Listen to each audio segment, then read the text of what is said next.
radio, shout it.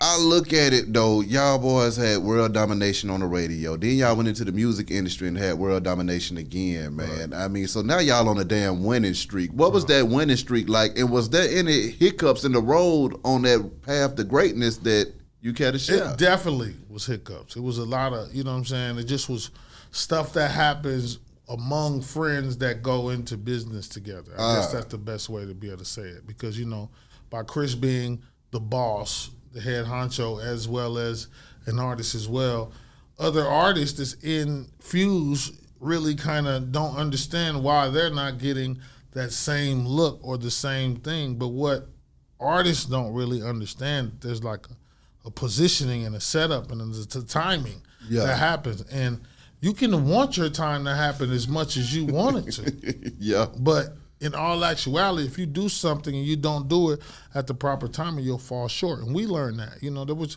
projects that we would love to put out, that even projects that we put out that fell short. You know, now you really only get noted for the ones that were big, but like I felt like I-20 could have been way bigger. I felt like Shauna could have been way bigger. I felt like Player Circle could have been way bigger. You know what I'm saying? So to me, I know it was different things that could have happened in different ways.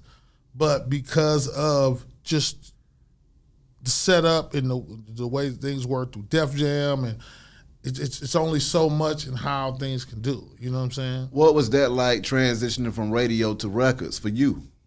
Well, I mean, it was, I guess you could say now that I look at it, it was eye-opening because, you know, instead of you being called to be wanting to do something, now you got to get in a situation where you got to still talk to these same people that you had a totally different relationship with. Now you got to get budgets from them. Now you got to get budgets approved. Now you got to get projects approved. Now, you know what I'm saying? You wouldn't expect for somebody to second guess what you do because they already know you come from radio, so you got to have some type of understanding. Exactly. You know what I mean? But some things didn't go through. Some things was hiccups, you know, and like I said, for a long time, you know, DTP had a production situation. They really actually didn't get a full throttle label deal until Bobby V. Okay. My God. Yeah, and then that's really what set that course because realistically, everything else that we did with conjunction with the label. Yeah. Bobby V was something, me personally, I took wholeheartedly and went back home and broke.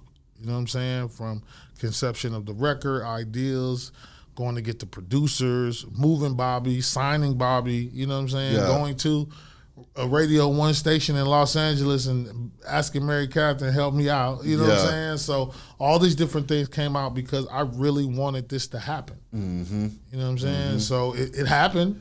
Bobby jammed. Yeah, you know, and Slow Down was like a #1 record. Exactly. So I can't be mad about that, but it just was something that really showed Def Jam, okay, this is not just a production hold. They know how to do everything from start to finish. So that's what made them give the label situation up. 2 Chainz, Player Circle over there, man. Mm-hmm. When you saw them young boys over there doing their thing, did you think that Chainz was going to go on to be one of the biggest rappers to ever come out the damn city? Yes. Talk to me. Yes. 2 Chainz, you know, I say this all the time, and I'm pretty sure, you know, maybe you might have heard or whatever. Titty Boy, Tahi Epps. First time I met Tahi Epps, a.k.a. Titty Boy, 2 Chainz, I was at the station. Uh-huh. I asked Arby, yo, who got some weed? I need some weed.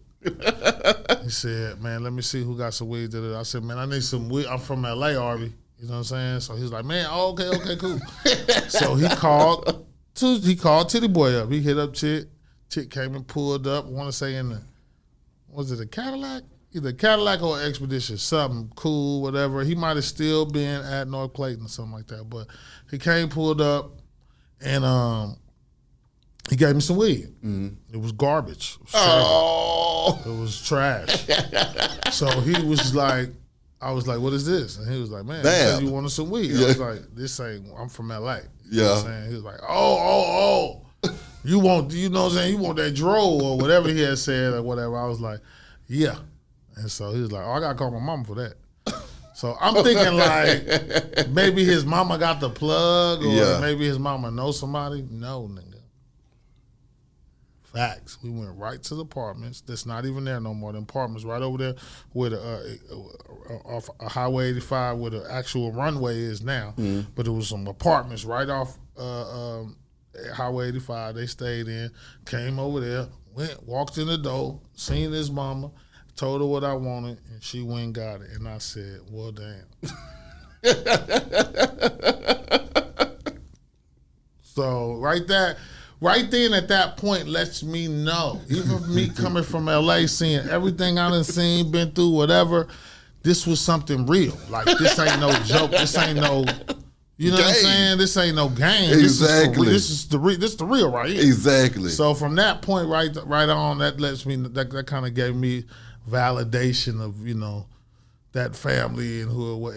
And me and Tit at that point became really close. Like, Tit was, outside of Chris, probably one of my closest friends in that clique, because I brought him, I managed Player Circle, I got them their deal, I helped Tit even do a solo deal. You know what I'm saying? I did it all. So at that point for him, I was the selling point, like, because, you know, Shaka and Luda didn't see it in the beginning with Tit.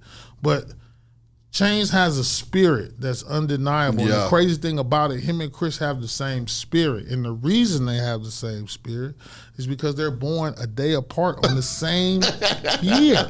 Shit. So I used to be like, man, are you hating on him because you guys are a lot alike? Or, you know what I mean? Because I didn't really get it. Like, you guys are like basically two spectrums, you know what I'm saying? Middle class living, hood living, but same individual. You're both only child. Chris doesn't have another sibling naturally from his parents. Tit doesn't even. So I'm like, the stars had to do something. So and this would explain a lot of things. Because on the road and when we went out, these two would have the exact same outfit on, but never talking to each other. So it just lets me know. And then on top of that, if you know anything about anything, the same way it happened for you, Chris, it's gonna happen for him. Ooh. So that's one thing I always knew, because, you know, I'm very keen with that, especially in how just things work in life. Your eyes, Poon. Your eyes done seen so much in this industry, man. Yeah, man. Talk to me about seeing people go from nothing to something. What is that like every time you see it? Is it new every time you see it? Or is it to the point now where you can pick it out and say, okay, we know what this is about to be. Just give it 5 years, give it 10 years, but we already know. That's one thing that I guess I've been accredited for with a lot of people in the industry, and I've been told, without even necessarily being told, but people done played me conversations with people like, boy, he done did, you know what I'm saying? So I'm thankful, but at the end of the day, I'm very mindful in understanding that my ear is kind of trained when necessarily it comes to music. One thing I did do that my father asked me to do is that, I'm not a musician by, chance, because I'm just not really that skilled. I have a keen ear for sound, vocals, and understanding melodics of music because I went to school and studied music theory. So when I got to Clark, because I couldn't play it, I had to understand it. Yeah. So Lisa, my dad, a few other people that I respected, Dallas Austin, Tim and Bob, Kevin Wells. These are different people that I was around when I was in college, and they all was like, that's the smartest thing you could have did. So for me, I can hear something and I don't even like it. But I'm going to tell you that's a hit because of the way it sounds and the way the melody is projected. So for me, it can be a melody that you do in your rhyming pattern. It can be a melody that's kicked in on top of the music or the instrumentation. Whatever it is, if it's done correctly, it's bona fide, going to connect